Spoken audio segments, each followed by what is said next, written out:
September. Senator Bernie Sanders of Vermont, he has done everything he can to help enhance and save the Postal Service. Senator, good to have you with us tonight. You know, I go home to Detroit Lakes, Minnesota, a little resort town in upstate Minnesota, 6,000 people. Saturday morning, the post office is packed. People love their post office. America loves their mail. Why in the world was this bill ever passed, and why haven't the Democrats tried to reverse this whole thing? I know you have, but collectively it should be right on the front burner. Actually, it's an issue that is going to be discussed at caucus tomorrow, and I'm going to do everything I can to make sure that we have legislation which saves tens and tens of thousands of jobs that would otherwise be lost. Here's the most important point for the viewers to understand. In the first quarter of this fiscal year, in terms of operating profits, the U.S. Postal Service earned $765 million. In other words, they enjoyed a very healthy profit margin.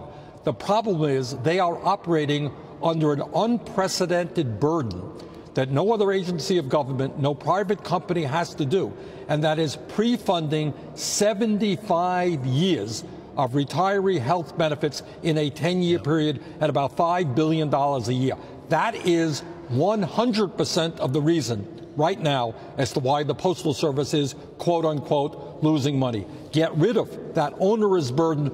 Postal Service will be in reasonably good shape. How could every Democrat in caucus not recognize this? I mean, this should be, lack of a better term, a slam dunk to reverse this. Well, let me give you the good news, Ed. My legislation has 29 co-sponsors right now. I expect we will get more. And these are people who understand that we've got to get rid of this onerous and unfair burden. We've got to keep the Postal Service open on Saturdays, that in the midst of a terrible recession, terrible economic downturn, you don't cut tens of thousands of good-paying jobs. Our job is to grow middle-class jobs, not to cut them.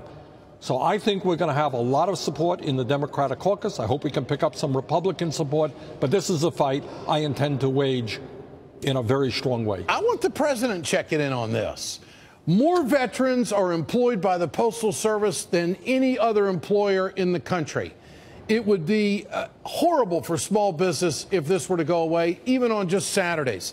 Go ahead, yeah, you're right, Ed. And as chairman of the Veterans Committee, I appreciate that, and you're absolutely right. But here's essentially what the debate is about. Our Republican colleagues, they want to cut Social Security, they want to cut Medicare, they want to cut every government program, including the U.S. Postal Service.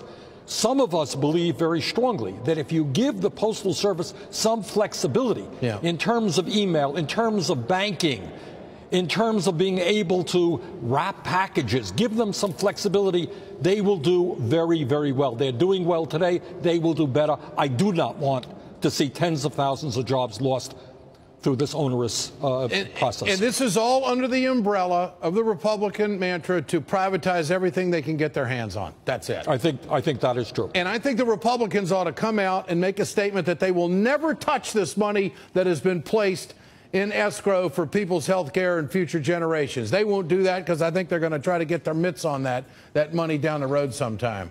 Look, as you have said, the Postal Service is an enormously popular institution. People like it, respect it. They know that if you live at the end of a dirt road in Vermont, you're going to get your mail. It's a good thing. Senator, great to have you with us tonight. I appreciate you sticking up for the working folks in the Postal Service. It's vital for the country. Thanks so much. That's the Ed Show. I'm Ed.